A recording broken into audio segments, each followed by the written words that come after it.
Sports Den here on Stream Punk Sports, and we have a special guest with us today, Jerry Carino from Gannett, New Jersey, and the Asbury Park Press, college basketball writer extraordinaire. 20 years now covering Seton Hall basketball, I believe. 20 years, man. Oof. Where did the time go? Yeah, you were real nice to me starting out when I was a clueless college student working at WSU at the time. Wow, I mean that was a much younger version of me, and about 20 pirate coaches ago. It seems like it anyway. The older you get, the faster time goes, right? Yeah, that's true. Yeah, and then there's of course Scott Churchson below me, and it's the most wonderful time of the year. We have the Big East tournament coming up this week. The Garden is a magical place, and Seton Hall has had an up and down season, but we had a surprise win that we saw in Providence over the weekend. What were your thoughts on that? Do you think it was more? Was it something finally clicking for the Hall, or was it just Providence just checked out? Because I've seen seemed like a bit of both. It's a good question. First of all, I think it was the most stunning result of the entire season. I was flabbergasted. I mean, I didn't think they would win. Forget about winning by 24 and just totally drop kicking Providence from the start. Really shocking to go up there with seven healthy guys, 8 guys, 7 guys in the rotation and do that without Kadari Richmond. I don't know how Providence could be disinterested. Like they're on the bubble. I mean, they're not that secure in the NCAA tournament, so I don't see why they would be disinterested. But yes, Providence, Seton Hall made them look bad, and I think it was it lightning in a bottle for Seton Hall, like one of those games where the shots just went in. I saw a pretty well run offense there. And my thinking is maybe Femi Odekale is really hitting his stride now that the ball is in his hands. Like nobody wants to lose Kadari Richmond. He's terrific point guard, but Femi's been playing off the ball. He's been a little bit of a struggle for him offensively. He's played really good defense all season, but maybe them getting used to him running the show offensively is what they needed for this at this point in time. And so sometimes change is good. Sometimes a spark can come from an unpredictable place. So I think he was really the straw that stirred the drink. And he played well against Villanova. Seton Hall played well offensively against Villanova the game before. Villanova just made their free throws and closed it out really well. And then you saw the explosion against Providence, which I think gives you some hope going into the Big East tournament that maybe Seton Hall has one last peek in them. Yeah, Kyle, by the way. Yeah, welcome, Kyle. Kyle's a Villanova grad, so he's right in the Big East ecosystem with us as well. And it gets a little testy between the two of them and our Rutgers guy as well. So it's a lot of fun to watch that, by the way. Well, there's a lot Villanova and Seton Hall are in that same half of the bracket, and I think that's the place to be. Like if you want to make a run, a dark horse run to the final, it's out of the bottom half of the Big East bracket. The top half, forget it. I mean, the 2 best teams are up there. You have Marquette, which is obviously the regular season champ, and UConn, which I think is the second best team right now and very close to the best team the way they're playing. And the other thing, guys, and maybe people have forgotten this, but, UConn is going to bring like 7,000 or 8,000 fans there. I mean, they're going to take over that building. So you don't want to deal with UConn if you can help it. So I think I like where Seton Hall and Villanova are in the bottom half of the bracket. I think that's the place to make something happen, to create a little chaos. And that's going to be the interesting part to me of this week in the Garden. Now, in this particular case, looking at this, obviously looking at Seton Hall for a second, it's been a bit of a small challenge year for Shaheen Holloway, given the Cinderella season he had last year at St. Peter's.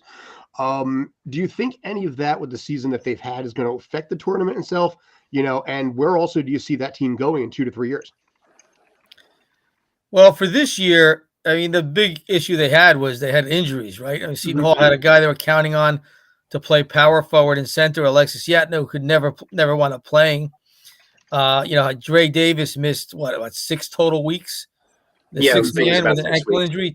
Twice he was hurt. And, knee and ankle. And Kadari Richmond now being hurt with his back down the stretch. So, 2 other guys never were able to play. So they were shorthanded the entire season. So I think that got things off to a difficult start. And plus you had a whole new coaching staff a bunch of transfers, four transfers, five transfers, and some holdovers from Kevin Willard's regime, 4 holdovers. So it's a difficult stew to kind of make work, and it took time for it to come together, right? So yeah. I think in talking to Shaheen Holloway earlier today, he feels like this is why the team could maybe be peaking late, because it took so much time. Like, remember in the old days, guys, when you had a transfer, they had to sit out a year. So like Quincy McKnight, for example, at Seton Hall, he had to sit out a year. So coming from Sacred Heart. So when he was eligible to play, he knew the system cold. He had been practicing with the team, and he fit right in. Like, that's gone now. So like that transition has to take place on the fly. And sometimes, when you see how the sausage is made with that, it's not so pretty. So Seton Hall's gone through a little bit of that, and that's part of what I think has been the ups and downs of this year. But the foundation's kind of been laid. You asked me where this could go in the next couple of years.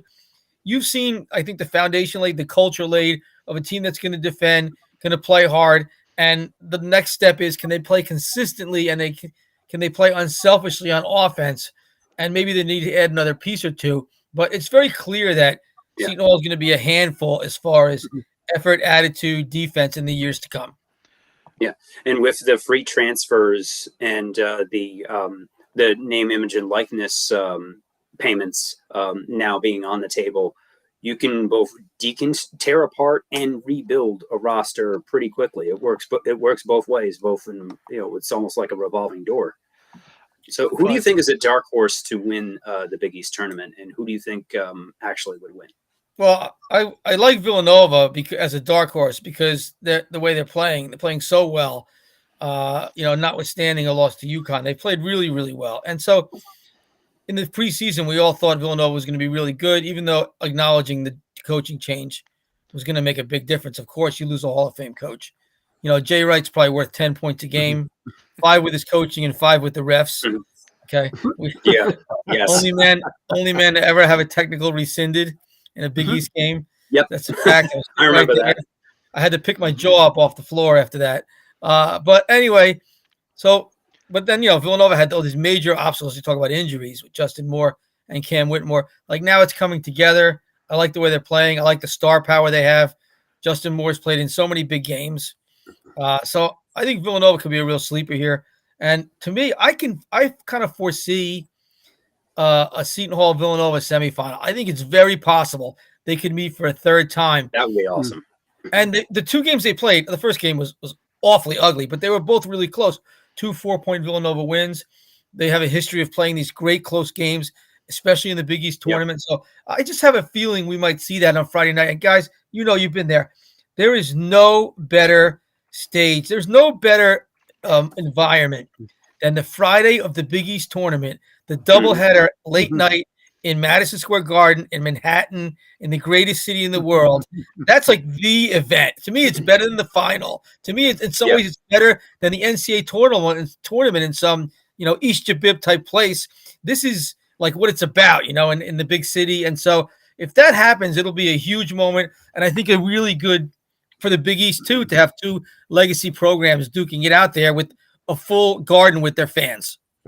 I admit that's always been a favorite quirk of mine since the Big East reboot 10 years ago. Is that as of now, it's always been what I call the OG Big East schools. The original ones have won all of the tournaments so far. We'll see if Marquette and Xavier, one of the Midwest schools, changes that this year. But every time. I mean, obviously Villanova's won half of those, right? But you had Seton Hall, you had Providence, you had the Georgetown run out of nowhere, which turned out to do more long-term damage for them than good. Right. Because they locked Ewing into that ridiculous contract that now they're stuck with. A big part of that, though, I think, is also like those are the schools that bring the fans there. Yes, like those fans, like Villanova fans, build this into their schedule. It's part of their life. Mm-hmm. Like they're there with 3,000 and 4,000 strong every year. This is what they do. They have buses on campus around that time, and they encourage people to zip on up there. Right. It's a long trip because they don't provide hotels or anything for the students. Yeah, but people get there. Hey, listen, Villanova alums can afford the hotels. Get out of here with that. I'm a Villanova alum. I can't afford jack. You will in a couple of years. Don't worry about it. Here's the like thing. 30s. they Providence travel brings fans. Seton Hall fans are always show up. UConn's going to bring a ton of fans. You're going to have the state of Connecticut's going to be there. So like that helps these programs, like the Midwestern programs, although they're great programs and they fill their buildings for their games, right? It's harder for them to travel. So Creighton, we'll see. Creighton, the first Big East tournament of the new, reconfigured league, it was Creighton and Providence in a final. And there was a lot of nerves about like, is there going to be any juice for this? And Creighton brought like 3,000 people. Remember that it was McDermott's son, Greg McDermott's son, Doug, who's probably the best player in the country. And they brought a ton of people and it kind of made it work. And the thing's been sold out ever since. So, but I do think the location of it and the fact that there's fans who've built this into their life for decades helps those local legacy programs in this spot. Yeah.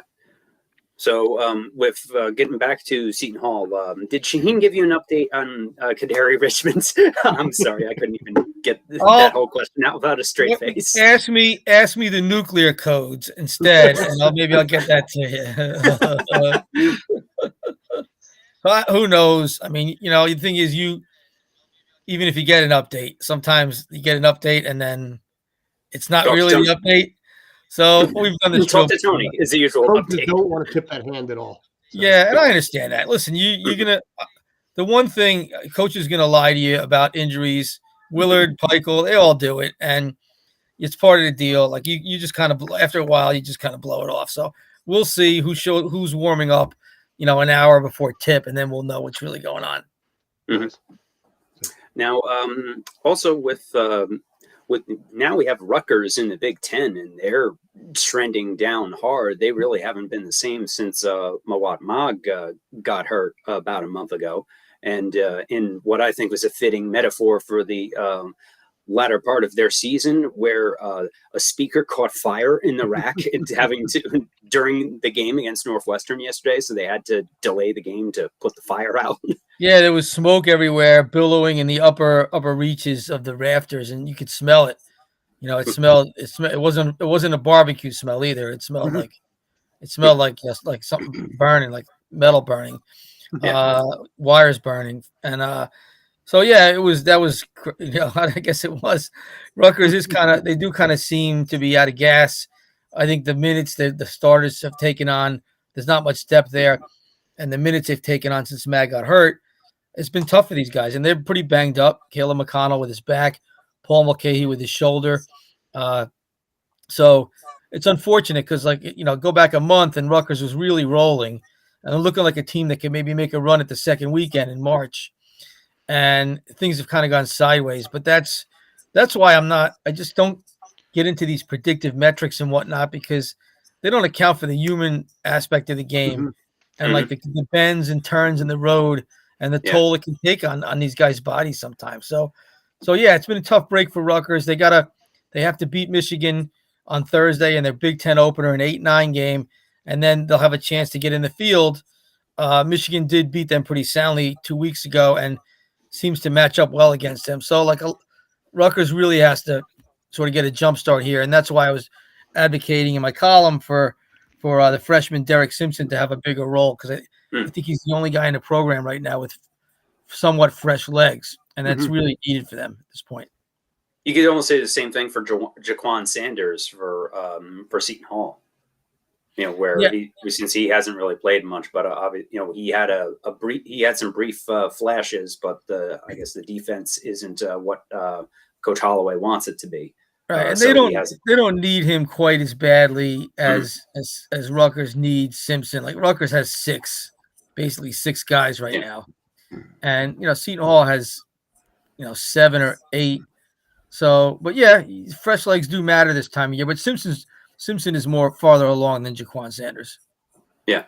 Do you think that Rutgers might need to sweat through Selection Sunday if they lose to Michigan in their first game? I think they're out. If they lose to Michigan, they're out. I don't think there'll be any sweating. I think they'll be out. So if they win and then they lose to Purdue, in the next round, there might be sweating. Then you're kind of at the mercy of what goes on around the country. Yeah, especially with the with that joke of an out of conference schedule that Rutgers plays, that might finally catch up to them this year. It could, and that's an area where they got to improve. I know they did try to schedule Gonzaga this year. That fell through. Really? Yeah, they tried to schedule a game with Gonzaga in Seattle. Seattle backed out. Gonzaga backed out late to play that game against Michigan State on the ship, on the aircraft carrier. Oh, okay. So they had something, and then was basically a last minute reschedule for a bigger payday or something, I guess. Yeah, well, to play It Michigan happens. State on an aircraft carrier, is a pretty big. It's an opportunity. That's a big Yeah. deal, big televised game. But Yeah. that fell through, and so they do. It's rough. Rutgers does need to upgrade a little bit. I think next year they'll try to get maybe a neutral site game in New York, maybe one of those New York arenas, maybe not the Garden, but maybe the UBS or something. We'll see, but they do need to upgrade that a little bit for sure. Yeah, and another interesting story from New Jersey hoops. Fairleigh Dickinson, after going 4-22 last year, I believe was their record. They brought in a new coach from a Division II school, which some people said might be a precursor to Fairleigh Dickinson dropping themselves to D2. And they've ended up in a weird situation where they haven't played the tournament final yet, but they've already gotten the automatic bid. Yeah, so kudos to them because they're on a pretty tight budget over there, and they found a guy from the Division II ranks, Tobin Anderson, who's one heck of a coach. What a great job he's done. He brought his backcourt with him from St. Thomas Aquinas, 2 post-grads. They had one big together, and it just goes to show you the basketball in Division II is very good. It's not that much different than the lower rungs of Division I. And the guys are smaller. That's about it. They're smaller. You don't have these big guys like Tyrese Samuel, Cliff Amore type guys are not in Division II, but the guards are good. They're just small. Like those guards on FDU are terrific, and they know how to play. They can score. They can pass. They handle the ball. It's on a string, and they knew Tobin's system. So it's a really good story. FDU's turnaround. I was there Saturday. It was an awesome environment. I mean, to see the Rothman Center rocking, with 1,500 people, a lot of students rushing the court afterwards. It's a big deal. That's like the March moment for these guys, and they're playing the tournament final, which is bizarre. It was a semifinal, but because Merrimack's ineligible as a transitional D1 program, FDU got the berth, the AQ by getting to the final. So good for them. They took advantage of the situation, and it's fun. This is what March is about. The improbable stories is what makes the sport great, and FDU was exactly that this week. Nice. Yep. So that's why Greg Sankey wants to blow it all to hell to expand it to 90 teams or more. Yeah, that guy's a clown, and Much. they're not gonna. I don't think they're gonna do that. What I think is gonna happen is they're probably gonna expand like piecemeal, but maybe like another 8, enlarge the first 4. But ideally, if they do that, they need to keep the integrity of the tournament by don't make the mid and low majors play in those early rounds. Yes, they should get it. They should get a pass into the main bracket. If you get your automatic bid, make some at-larges duke it out in those early rounds if you want to expand it. That's the kind of the fight that's going on internally with college basketball right now, with all the non-power conferences in the discussion of expansion. So Sankey's a clown. He's stick to football, dude. But probably it's inevitable because the TV partner pulls a lot of strings here, CBS. But hopefully it's done piecemeal and not some giant 30-plus team expansion. And then you're making the St. Peter's of the world go an extra round and lessening the chances that you'll have these great Cinderella runs. So fingers crossed on the accomplishment of getting there. It's like you might as well just merge in the NIT tournament. Well, right, and imagine like St. John's playing in the NCAA tournament this year. Like they'd be on the bubble right now. So that's kind of what you're dealing with. So hopefully cooler heads prevail on that front. Yeah, it's like you should. They want to make it just like the wild card. What's that, Kyle? Kind of like what they do with the baseball wild card. It's more games equals better ratings across the board. So and not only that, keep the bigger like the bigger conference teams being in those play-in games. Yeah, we'll see. It's just a thought that I heard floating around from some people on the inside. Yeah, it's just like those maybe the equivalent of those bowl games, like the the Tire Bowl, the Mac and Cheese Bowl, whatever, featuring a 6-6 and 5-7 team. You know, Who watches that stuff? What zombies watch that crap? I have no idea, but I apparently didn't it's find out easy what for. new weird cockeyed like bowl game we have this year. Yeah, It feels like those types of games are what you would find at sports bars, like only at sports bars. it's like just for ESPN just to background fill in. noise, background things for people too drunk to care to watch. On ESPN, the Ocho. No, I would actually watch the Ocho with like The Ocho is dodgeball good, and man. It's got whatnot. watered down over the years, but yeah, you get. Forget about this. Forget about college football. Back to the hoops. Anyway, Mhm. One more big thing this weekend in Jersey, and that's the Ivy League tournament. Jadwin Gym, historic place. Princeton's hosting. They're the 2 seed. They've had some epic games against Yale. If they meet in the final Sunday, noon on Selection Sunday, it'll be a great way to roll into the big dance with that game. So I plan on being there. And I'll tell you, Princeton can shoot the rock. After a season of watching Seton Hall and Rutgers throw up bricks, it's like watching another sport when you see Princeton play. They're really entertaining, guys. You should try to, if they get into that Ivy final or if they get into the NCAA tournament, you should check them out. It's fun to watch. They have four guys who can shoot the ball and a big man who passes like a point guard. It's really fantastic. So keep an eye on that. Yeah. Nice. So you heard it here first. Shooting for a Seton Hall Villanova semi Friday night. I can't wait. This is my first year covering the Big East tournament from the Garden as press. So I'm excited, but also nervous since it's my first time there. So this whole week will be a learning experience for me. It's your first time. They'll be gentle. Don't worry. But yeah, that'll make it fun for the two of you guys if you want to make that interesting. Oh yeah, I mean it's the best time of the year and it's the best event going. So enjoy every second of it. Of course, appreciate it. All right, thank you very much, Jerry, for your time. I know you had to take off, so it's been a pleasure. I'll catch you Wednesday at the Garden. Thanks, guys. See you later. Have a good one. Take Thanks, care. man. Cheers. So, there we go. Cool. All right. So that was Mr. Jerry Carino from the Asbury Park Press talking basketball. Credit in this case straight up front to Mr. JD Walker for pulling that one off. Kudos there. Probably can get rid of that though, because now he's not there. Yeah. Kyle, how the hell are you? I know you kind of came in on that. I thought we were starting at the usual 6:30. I didn't realize we were starting so early. Jerry was on a time crunch, so we got understandable. Got started. No, I would have popped on early if I knew you guys were getting going. I would have popped on early. Yeah. No, it's okay. That's why I gave you a couple of minutes just to kind of get a feel before I let you in. Oh yeah, no doubt. I appreciate it. Yeah, but that's awesome. And if we need more guests, I may be able to send a few flyers out depending on what we're looking for. We'll discuss that off air. Oh, of course. Because there's a couple things that I want to run with, especially as we're growing and expanding on our own stuff. Kyle, I haven't even told you half the stuff at this point. The more the merrier. Yeah. Cool. So, but we are going to be talking about something, Kyle, that you have specific interest in, I believe, sir. Isn't that right?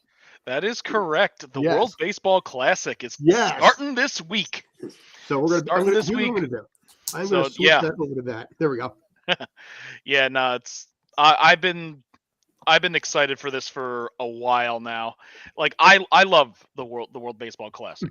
like when it was first conceived, it's an international tournament of my favorite sport, and we actually have national teams, and it's something more than what the Olympics was for baseball, where the Olympics always happened during the middle of the season, so you got zero major league players involved in it. It was all minor league and college players, which while the games were still great, it wasn't a good representation of the amount of talent that the majors have with players from the US and around the world.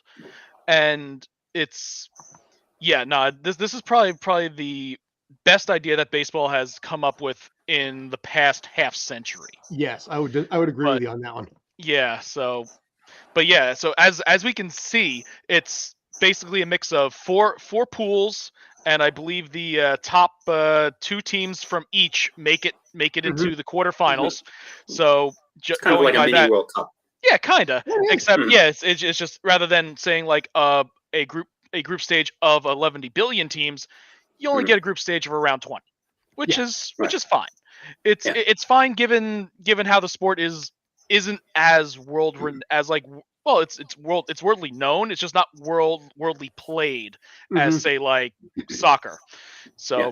but still, it is an official baseball tournament for the world, and I am all for it. So, looking at some of the pools here, we got some pretty interesting matchups coming up from in the first round. Pool A starts on Tuesday, which I believe. Let me see who is playing on Yeah. Tuesday. Have they picked those Uh, qualifier teams yet? Yeah, Yeah. I'm not. I would hope so. Yes. Yeah. yeah, Looking yeah, at it, they have. Let me see. Let me yeah, see just the comparison, because I was gonna say we have an updated. yeah. Tuesday, we've only got the one. We got Cuba versus the Netherlands. Yeah, I believe. Yeah. No, I'm looking at this. Yeah. Like Pool A has Panama. Hmm. Pool B has Czech Republic. C has Great Britain, and and D has Nicaragua.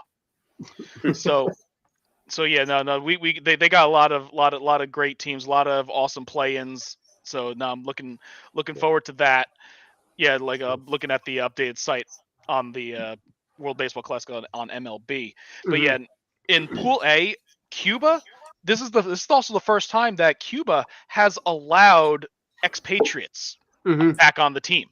So Hmm. like all those Cuban players that escaped Cuba to play in the U.S., they allowed a bunch of them back on the team. Like I'm looking at the roster. Luis Robert and Hmm. Yon Moncada are both playing on the Cuban squad this year.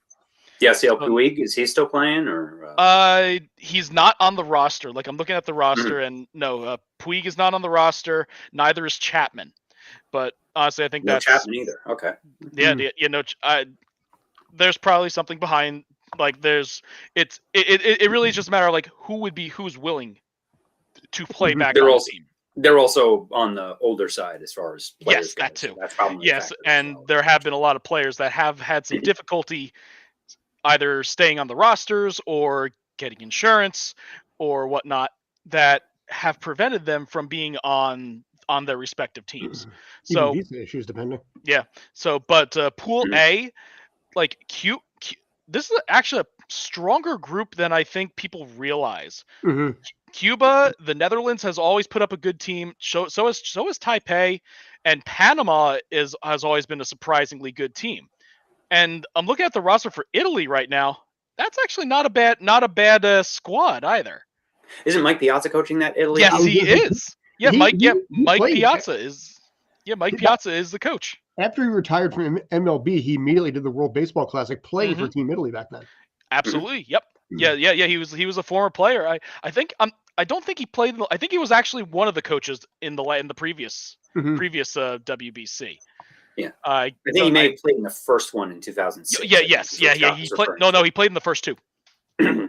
Yeah. He played like the first one happened at the end of his career. I think the second one he played, but was mainly like a bench coach. Third one was he was a bench coach, and this one he's now the manager. So Just kind of work your way up there, you know. pretty much. No, Yeah. and then that's awesome. No, good for Piazza. But yeah, so Pool A is going to be a pretty strong, pretty tough, pretty good start.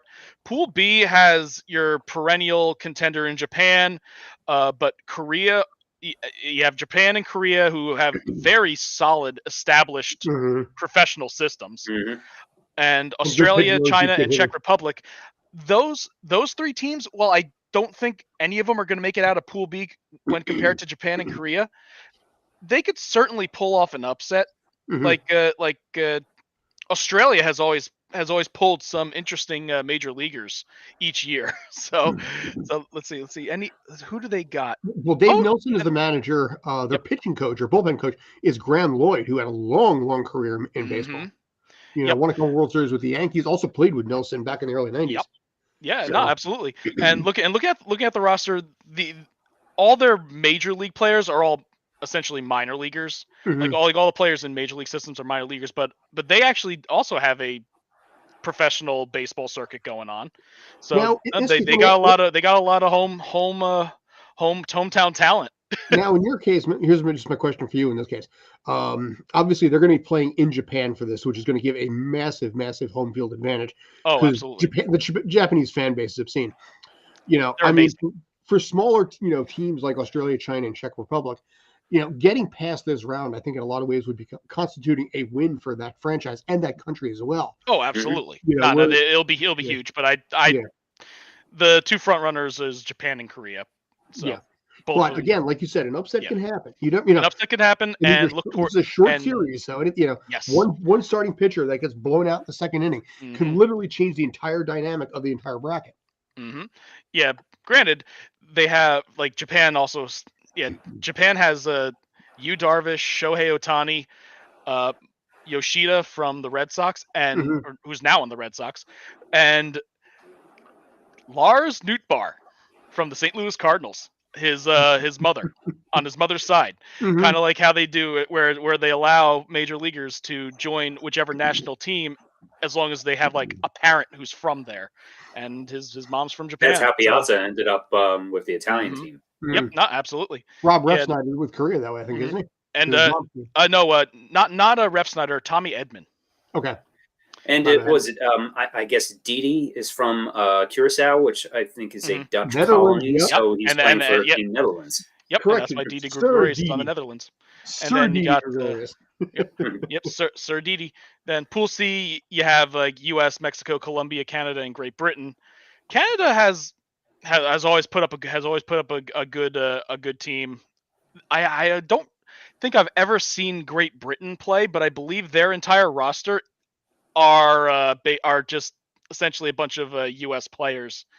They have a UK baseball league over there, and there's not a whole lot of players that actually have MLB. No, looking at the roster, it is either people who aren't affiliated to any major or minor league team or any professional league aside from like maybe college.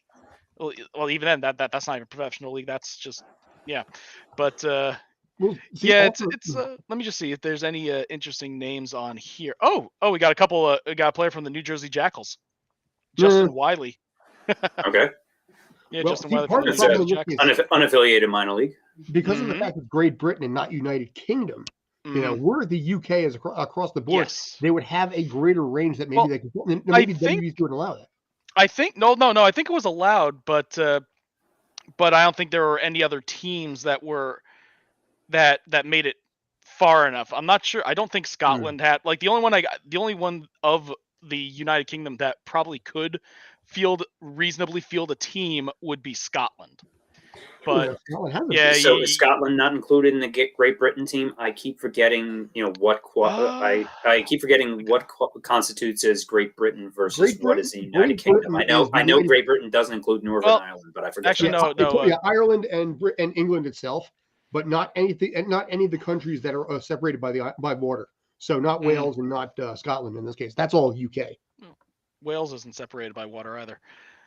It's an interesting thing. It's like UK is basically Great Britain plus I think Northern Ireland.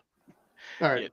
So, and I don't think that there's a Northern Ireland baseball team anywhere. But the only person who's actually on a major league team would be Ian Jabout, or Jabout. I can't pronounce his name, but Ian Jabout on the Cincinnati Reds. He's the only one who's on a major league roster. There is an Irish baseball league. There is. Oh, even better. 25 years now. There's been an Irish baseball league. Nice. You got the North Stars, the Bucks, the Comets, the Cosmos, the Hurricanes, the Spartans, the baseball, and the Giants, North Stars, Hurricanes, Spartans. So anyway, the baseball team. Yeah, they got 12 teams in this league. The Ireland baseballs sounds like a softball. Sounds like a beer league softball team. Kind of does. It's probably not much. Probably not too far from what it actually is. Yeah. And then we have Pool D. That is what would be in World Cup terms the group of death. Because between Puerto Rico, Dominican Republic, Venezuela, Nicaragua, like all of them have major league players on their roster. So does Israel, though, too. Yeah, no. Israel has a lot of Israel has a lot of major league players as well. Let's see, like just looking at the Pretty much list any, here. any Jewish player. You got in Major League you Baseball is got there. Richard Blyer. You got let's see who else we got. That's Philly. Yeah, there is. You got Garrett Stubbs, Jock Peterson. Mhm. Yeah, Peterson is probably their biggest name player on their team. But yeah, no, they have a bunch of major league players, a lot of minor league players, and a couple of the independent leagues like Southern Maryland Blue Crabs, Mhm. Melbourne Tri-City Valley Cats. I like that team name. That team That is really name's cool. awesome. Valley Cats. And they have a couple Australian league players too. Mhm. Yeah. Yep. So That blue crab's mascot is some nightmare fuel. they got the Alex Katz from Staten Island Ferry Hawks. Hmm. So you got a lot of major league players on the Israel team. So no, this one Dominican Republic is definitely the strongest, because looking at that roster is just scary. Like I think there was a comparison that ESPN did a week or so ago, where they basically ranked all the basically like power ranked all the teams and how they would stack up against, say, like a major league team. Mhm. The U.S. and Dominican Republic were ranked as like 10.4 or like 10.4 and 10.3 respectively, when the nearest other team, which was Japan, was ranked at like 5. Mhm. So it's like This team like, is stacked. Wow. Oh no, Dominican Republic Yeah. is scary. That they are one of the easy front runners. Because Gary Sanchez is playing on the team. yeah. Robbie Cano. Well, no, I honestly hope Gary Sanchez plays, because that would be a because compared to Francisco Mejia, I would rather the U.S. face Gary Sanchez behind the plate. But I mean, yeah, you got Manny on there, Rafael Devers, Teoscar Hernandez, Mhm. Juan Soto. I mean, like I Oh, said, yeah. Nelson No, Cruz, it's yeah. scary. Like trying to do a 1 through 9 roster of the Dominican team. That's like something out of fantasy baseball. Like you would put that Yeah. on your MLB The Show team with all like your little card, with all like the card system that they have. Now, Dominican Republic and the U.S. are both scary. So no, those two are the easy front runners. But being that it's baseball and it's all and once you get out of the group stage, it's single elimination. And even in the group stage, it's like you lose one game, you're kind of at risk, because out of let's see, so you got 5 teams in each pool Mhm. over the course of 8. So it's like over 5 days you're playing at like 3-4 games. Mhm. So, which I think that every team plays each other in the So group in the group stage. It's a 4-game round robin in their group. Yeah. Yeah, 4-game round robin. So, and the top 2, top 2 advance, and then you get the quarterfinals, which is single elimination. So That's why I'm saying, anything can happen if one pitcher has a bad start, a Yeah. bad start, early injury. Mhm. You could, it changes the entire dynamic of the entire absolutely. pool. No, absolutely. You know? And it's like looking at the roster, like a lot of those teams, they're stacked, like they have 1 or 2 legit starting pitchers for each of those teams. After that, it's like a bunch of relievers. Mhm. So they're basically going to be playing Tampa Bay baseball, where they maybe have like an opener and then do a bunch of and basically just have reliever games. Nobody's doing the opener anymore, are they? Thankfully? Tampa Bay I know does. Well, I thought they but, I stopped. think a few teams do it usually when if they have Like enough 6 starters. Like if there's enough starters hurt. I mean, Yeah. heck, we saw in the playoffs this year when Thor was pitching for the Phillies, he was Mhm. basically an opener, pitching for 3 innings. And Well, I it's a don't different mind the I think the opener is a decent idea, because it's like you give the starter a little, like, however time they need to warm up until they're ready, and then, well, yeah, sometimes it might backfire in that they'll give up a billion runs before their technically starter comes in, but for the most part, it's just like using a long reliever. And in this case, basically, you're bypassing the prime 1, 2, 3, possibly 4 hitters. Yeah. And then getting Absolutely. your starter to start out 5, 6, Mhm. 7, and in the process, also using the reliever to see how the Aaron Judge type is doing that day from at least the one at bat before you send in your regular starter. Yeah. There is that, but it's also as you mentioned, yeah, you missed the 1, 2, like you missed the 1 through 4. Usually miss the 1 through 4 starters in those yeah, you do in those first Mhm. 2 innings. Also, But in a short event like this, you don't really need very many Yeah. starters. and not only that, say for like the US team, you might actually want to do something like that to avoid the players getting hurt. Mhm. Because this is essentially their spring training, so they would so a lot of these players that play in the majors, they would be playing as if they were they treat this kind of as like a intense spring training game, which that's the time where a lot of these pitchers work out the kinks inside their either their delivery in their pitches, etc. Which is why like a lot of the players in like the WBC, like you saw them arrive at spring training really, really early to knock out as much as they could, and then Mhm. they went off to wherever they need to go for spring training, The which problem with conveniently this, enough is in though, Florida. the problem with this, though, is the fact that because it is still exhibition, and spring training in a matter of speak, that they may not necessarily give 100% here. They'll give 80, but they Mhm. got to protect themselves for that 6 month, payday, Oh, on a absolutely. regular season. Oh, and yeah, which is why a lot of those major league teams are stopping some players from being able to play. Sure. Like That's also- especially, you go for it.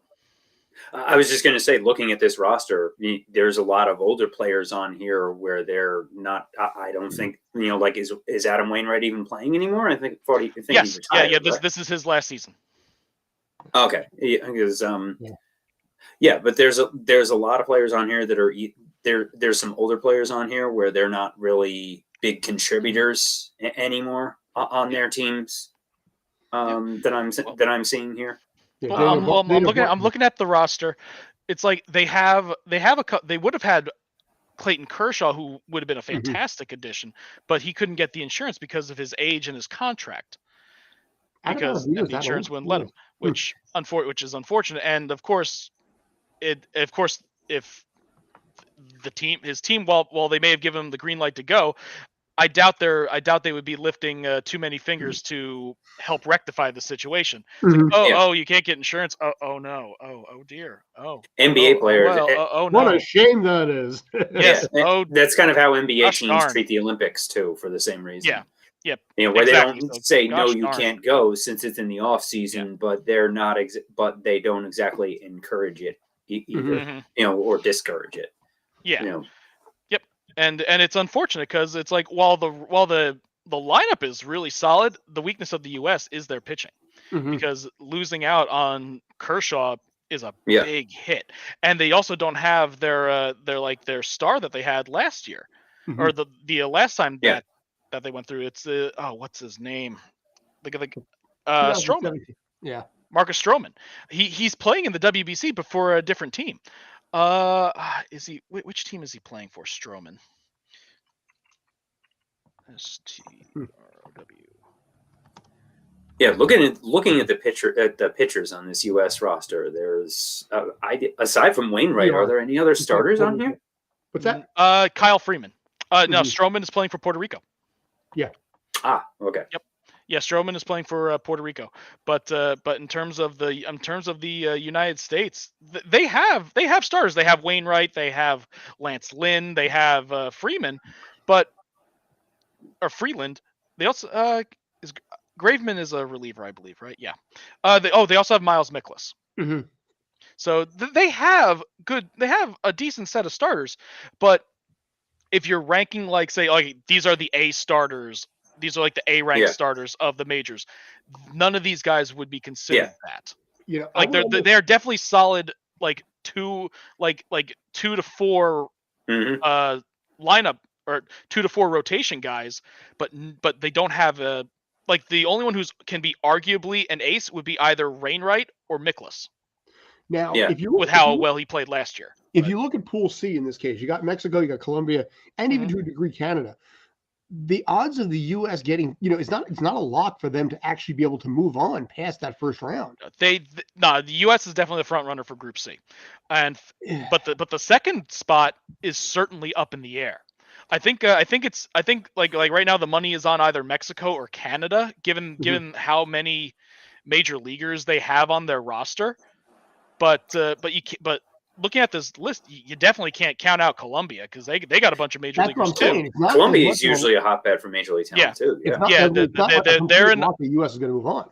Yeah, no, they're definitely an underrated team, but in comparison to the other teams, US is definitely a tier above the rest of them. Mm-hmm.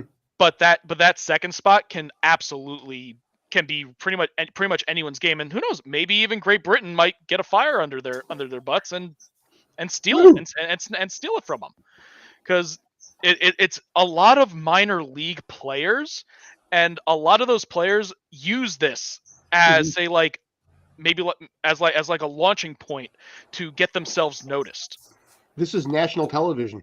Absolutely. This is their chance to be on national television in a big event. So they're going to try to play out of their minds, because it could be the difference between, okay, am I going to be a career minor leaguer, or if I play really, really well in this, I can use that to get myself a major league contract, or to make myself look really good for either scouts or for even your own organization, like with all the minor league players, they could use this and basically give themselves more of a resume. Like, they played in a high pressure environment on a national stage, and which means that they can use that to push themselves above, say, like any other players on their minor league team that are also gunning for a major league spot. And not just limited to the U.S. in this case here. The world is watching. So you might land that contract in Korea or Japan. Absolutely. You know, to keep the paychecks rolling. Yeah, absolutely. No, this is huge for a lot of players.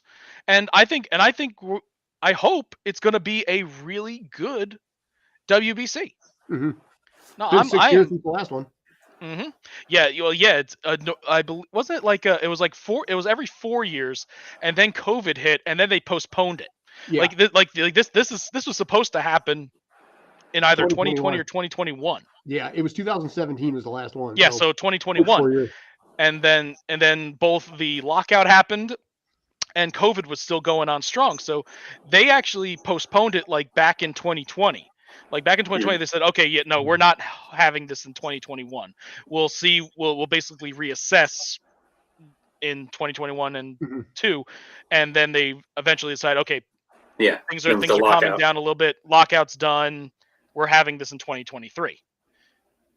So are they going to do this again in 2 years, or is it now the 4-year cycle? Like, we'll do this again. I am not entirely sure, but it could. I wouldn't be surprised if they did it again in 2 years. Though I think that will probably cause some brushback from the major league owners, and they will probably say, "No, we're going to push it to. We're going to keep it every 4 years. We're just going to make this now the 4 years." I think they may split the difference and make it 3. Would be nice, and then you have that. The I don't think will happen, because no. That's when the next CBA runs out. That's a good point. So there'll be another lockout. So yeah, it's either gonna as John said, it's either gonna be either in 2 years before they have to renegotiate, or in legit 4 years after the renegotiation and incoming disaster of that renegotiation is in fully. That's going to be nuclear winter. Is in full swing. Yeah, no, it's going to be a headache and a nightmare, especially given how Manfred is an idiot. But yeah, so conversations we've had before, and no doubt we'll have again. Something to look forward to going in the future. So. But yeah. So overall prediction, Pool A, I think Pool A is going to be Netherlands and either Cuba or Italy. Those are my two predictions for Pool A. Pool B, Japan and Korea. Pool C, USA, and I'm gonna go with Canada. Okay. And Pool D, I'm gonna do Dominican Republic and Puerto Rico. All right. Should we, JD, you want to do it too? Because I'll give mine. But, we can do the same thing we did with the NFL playoffs. Yeah, I'll do. Let's see, Pool A. I'll go with Cuba and Italy, Japan and Korea in Pool B. I'll say USA and Colombia, just to change it up for Pool C, and Dominican Republic, and I'll go with Venezuela. Having an upset in Pool D. Now, in Also, this if case- anyone's watching, feel free to throw your suggestions in too. Yeah. absolutely. I take that back. Dominican Republic and Israel in Pool Okay. D. Now, in this case, are you picking that as first place and second place, or just across, or just in general? I'm just doing across the board. Those are just top two. It's group play. Okay. But I'm saying basically top two in this case. So if you pick Japan, Korea, first place, second place, kind of thing. Yeah, if you want, I'll say Japan first, Korea second. Okay. So Pool A, Netherlands first, Cuba second. Pool B, Japan first, Korea second. C, U.S. followed by Canada. Pool D, Dominican Republic followed by Puerto Rico. Okay. And for me, basically first and second place all the way through. Pool A, I'm going to say Cuba and Netherlands in that order. Pool B, Japan, Korea. Nobody's giving any love whatsoever to Australia, China, or the Czech Republic there. It's if we're putting our money on it, we're going with the more sure things rather than the risky option. If I was gonna take a risk, I would say either Australia. I would probably say Australia, maybe Czech Republic. I'm going to have some fun with Pool C here when you're ready. Go for it. Colombia and U.S. U.S. is not going to clinch. And then for Pool D, DR and PR. Okay. So Dominican Republic and Puerto Rico in that order. So in this case, just for simple bragging rights on here, hopefully I will be more organized and structured this time around than I was during the NFL playoffs when you guys kept correcting the fact I kept getting the numbers wrong. Apologies for that. I think I came in second in that. What's that? I think I was either second or third out of our big group. I was in the lower end. I did not win it. I know that. Yeah. No, I think Yersha won that thing because he just owned everybody. Or I thought it was Obi. It might have been. Yeah, I think Obi won that. Yeah, I came in. I think I went 8-4 in that entire playoffs. In that case, who do you think is going to be the big upset candidate? Who out of the ones that we did not pick, who do you think has the best chance of surprising everyone and pulling off a run in the group play? In either in group play. Australia, Samari. Okay. I would say not the prettiest pick, but an intriguing one in my head. I'll go with Panama in Pool A. Mm-hmm. Okay. Pool A. Taipei might actually surprise people too, because I was looking at that roster. They have a very well-established baseball league there, and I think in the last one they didn't make it into the out of the group stage, but they came very close. Or I could be mixing them up with different. Changing my Pool B upset to China. Okay. Never underestimate the pool of talent that they've got when you have 1 billion people in your country. That is true, and they do have a couple major leaguers. Yes. They do have a bunch of minor leaguers, a couple major leaguers too. Every single one of these teams has at least one major leaguer.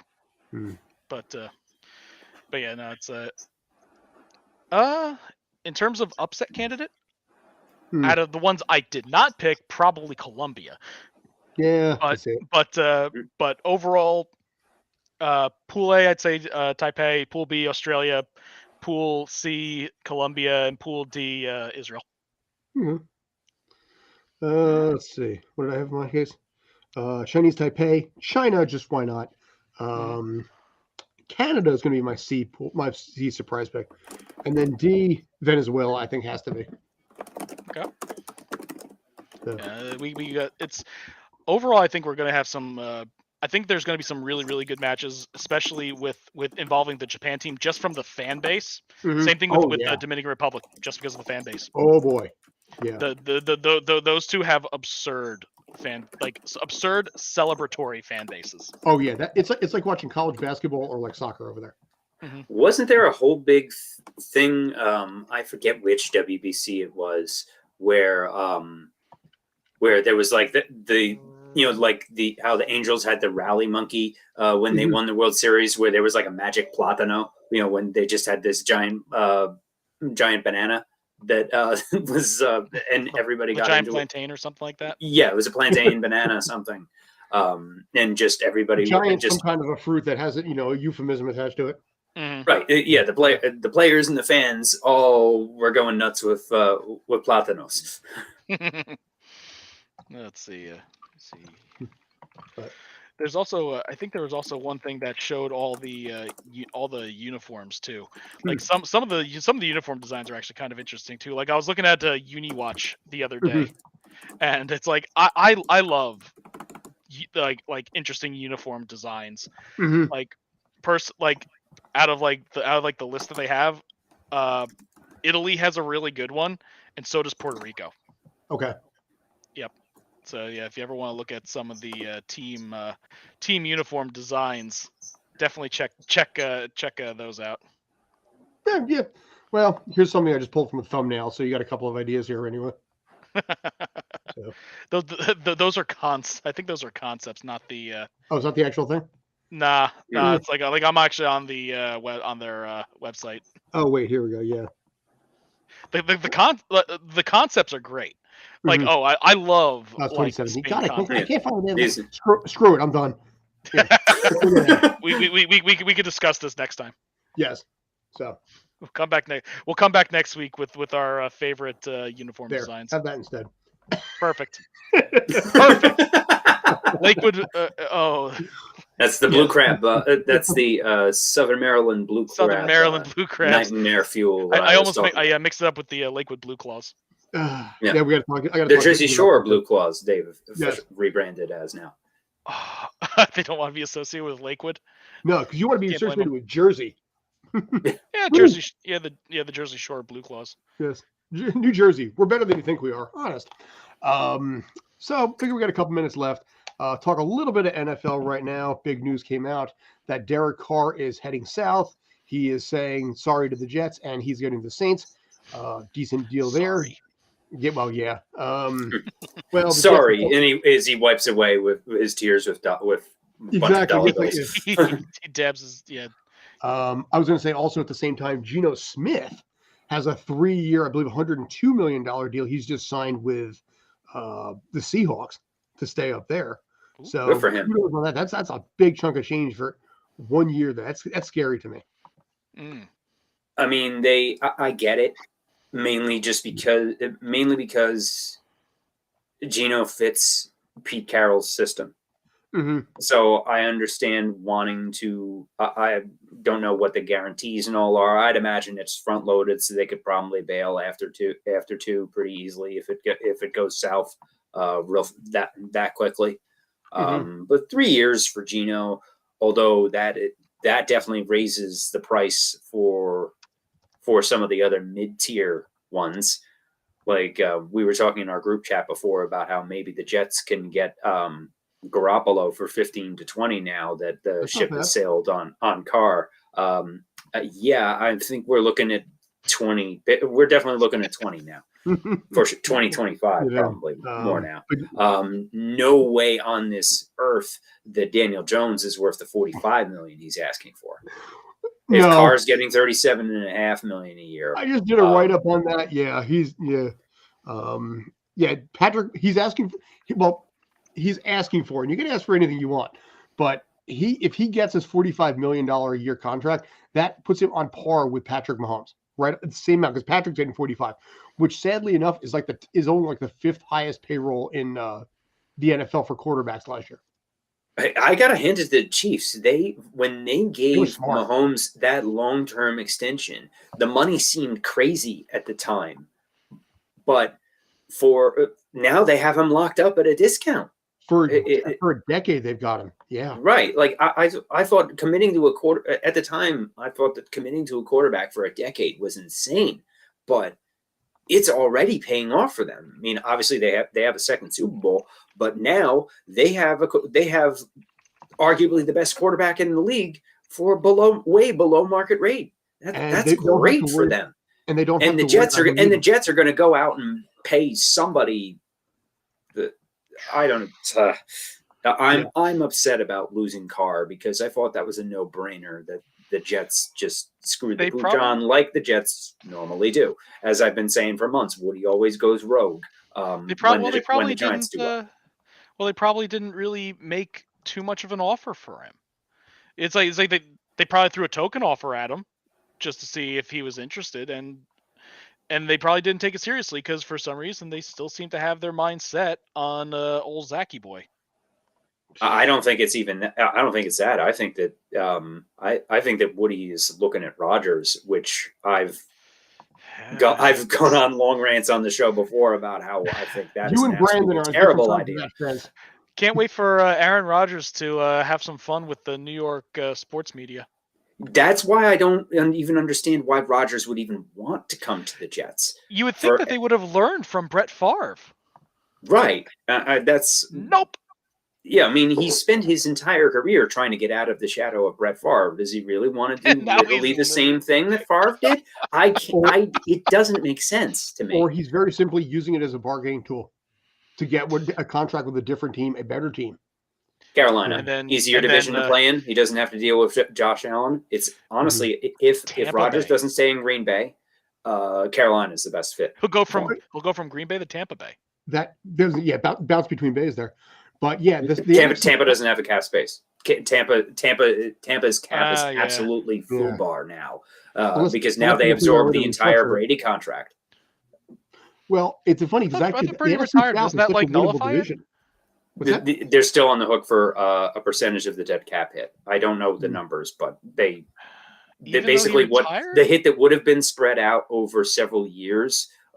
I think it now all hits this year. I don't recall. I don't remember the numbers off the top of my head, but I remember reading it. And just what it comes down to is that Tampa has no cap space. I was gonna say it's like I thought if a player like straight up retired, that like wipes a bit off of it. I think that if they sign the contract over a certain age and wherever that is, Brady obviously was past it. I think that there's some like I know. I don't remember the differences that in doesn't rules. make sense.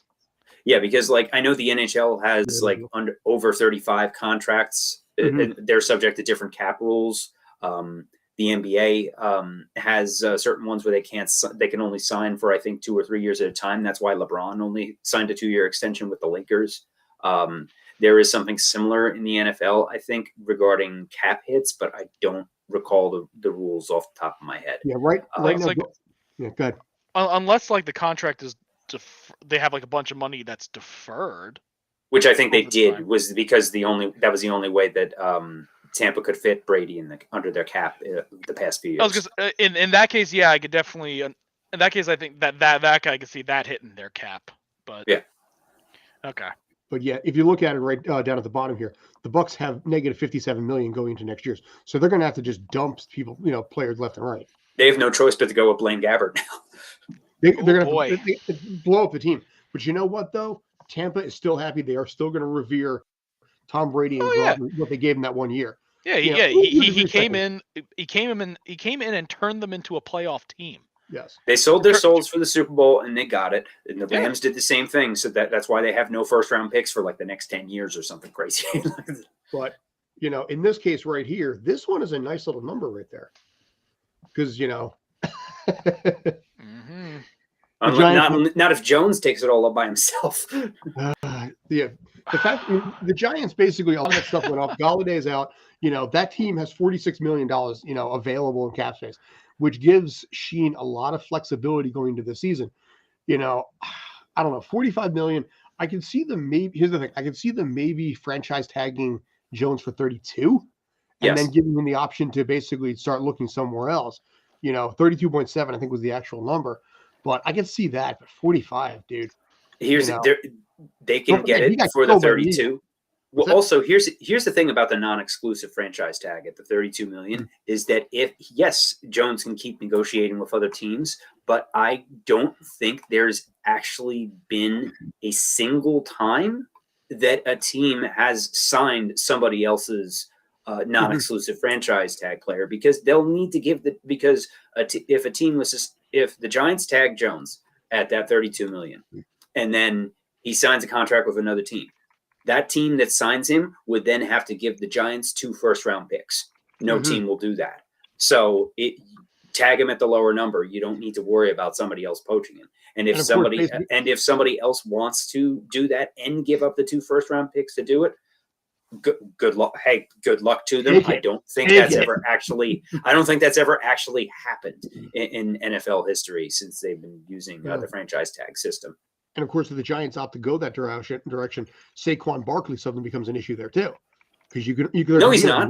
NFL running backs are easily replaceable. Draft one in the third round, pay him peanuts, and stick him behind. And Barkley is paying a running back big money in the modern NFL never goes well. Look at the Cowboys and what they're dealing with Zeke. Look at what happened with Todd Gurley. Just don't pay running backs. And look at the Jets of Le'Veon Bell. That's what's going to happen now. Is that Saquon is going to be the next Le'Veon Bell, where some team is going to overpay for him, give him a bunch of money, and he'll probably break down in 2 years. That's just what happens with running backs in the NFL. So it's a bad investment. Especially with the if they can only pick one, it's way easier to replace Barkley than it is to replace Jones from the Giants' standpoint. They can definitely. It's like using their draft pick. They can snag what looks to be a star running back. Absolutely, and that's honestly what they're probably going to do in the draft this year. This might have been up there for a while. Okay. I just Next WBC will be in 2026. Okay. Okay. No, cool. Yeah, so probably not if there's a lockout, but we shall see. One day at a time. Honestly, if there's a lockout, the WBC is different. It's like that. Like that's a little different. So I don't know if that's covered under CBA negotiations. So even if the WBC would probably would still happen, lockout or not, it just depends on which players will be going. Right. Yes. That year is also going to be WBC and also World Cup at the same time. Can't wait. It's going to be nice. Going to be a fun sports year. Yes. So, all right, gentlemen. Anything else? No, that's it. I'm going to the Garden Wednesday. I still can't believe this is happening. Also, aside from that, I believe that in the 80s, during like the big run of the Big East, a player got ejected from a Big East game, and the refs conveniently forgot about it because the guy was still playing even after he got rejected or ejected. So, 80s Big East was a jungle, and it was hilariously fun. Oh, Requiem! I highly recommend watching Requiem of the Big East, one of the ESPN 30 for 30s. Yeah, Dana O'Neill's book about the Big East is fantastic as well. Villanova in 1985. 66. And 2016 and 2018. 85. Yep, 85, 16, and 18. It was it put Rolly Massimino on the map in 85. My neighbor went to college there. And he was on the coaching staff. Nice. Way back in the day. So that's why I remember 1985 especially. That's when I was born. Year I was born. Damn kid. All right. So I think we're good at this point. Thank you, JD. Appreciate you basically getting Jerry Carino in there. That was awesome. Kyle, thank you for coming on. I appreciate that. One last thing. I'll throw this one quick comment in here. NTV is the second best league in the world. Top players, MVP or MVP are major league caliber and can compete with anyone in the world. So. Which one is MVP? Japan. Nippon. Japan. Nippon. It's basic. Japan's major leagues is like AAA plus. Yes. It's I wouldn't put them at the level of major MLB, but they certainly have MLB talent. They do have individual stars, absolutely. And pitching, they're actually my pick to win this whole thing. Their pitchers are their pitchers are fantastic. They have an amazing fan base that will travel anywhere for them. And I'm looking forward to. And Ohtani bashed 2 home runs on 2 swings in the exhibition game the other day. And one thing to add in here too, they have a greater degree of patriotism than some of the other countries do, because it is an honor. It is absolutely. To play for the national team. So they're going to play a little bit harder and less about the season necessarily. It's like Brazil and Argentina with soccer. Yeah, and the fans clean the stadium after the game. They do. Yeah, I love it. They raise the beautiful. children from like age 5, to clean up your auditorium after lunch. Oh no, it's like it's fantastic. My ex's family were big into the Giants. Yomiuri. Yeah. So. She was whenever she spoke with her family, I always overheard something mentioning in regards to them from her father. So no, it was cool. But well, like I said, that thing's getting underway very, very soon. We're going to check it out. Keep you posted. Let me know what happens. Tuesday it starts, and the first and the U.S. I believe plays on their first game is on the 11th. Yes, so they got a little bit of a wait, but yes, it's Group A, B, C, D. Yep. Nice. And the Big East tournament starts 3:00 on Wednesday with the first round. I believe it's the St. John's Butler game first, then Seton Hall DePaul at 5:30 is the second game. Then the night game is Villanova Georgetown. So, Yep. and y'all are going to And- be there for it. So kudos on that. Georgetown is going to be coming for blood. I know that. They actually Yeah. they finally broke that stigma. They got 2 wins. They got 2 wins. They're That still stigma is toast. gone. So Uh, yeah, they should be. They'll make But it a then again, rock fight, but Nova should. But I think Nova Nova should handle it. should win, but as we've seen this season, they have a very bad habit Yeah. of just forgetting that they know how to play baseball. Yeah, well, Except of for course the they 2 know how to times they play played baseball. Seton Hall. Well, that was during that one was a 4-game win streak that when all their players were healthy that showed like, oh, this is what the team could have been like, but then they get stomped by UConn. So, Yeah, they played competitively in that game, but I do think that Jerry. I agree with 20. Jerry that there is a decent chance, but I personally don't think that Seton Hall will beat Xavier. But the game will be closer than the blowout a few weeks ago, and we'll see what happens. Big You East never know how tournament that is first game Big East tournament's a night trains the fight. team for the second one. Mhm. All right, guys, we're going to call it right here. So thank you, JD. Appreciate it. Thank you, Mhm. Kyle. Appreciate you. Thank you, Ruby Tuesday, actually for reminding us about Nippon baseball. Subarashi, arigato. Mhm. And till next time, thanks, guys.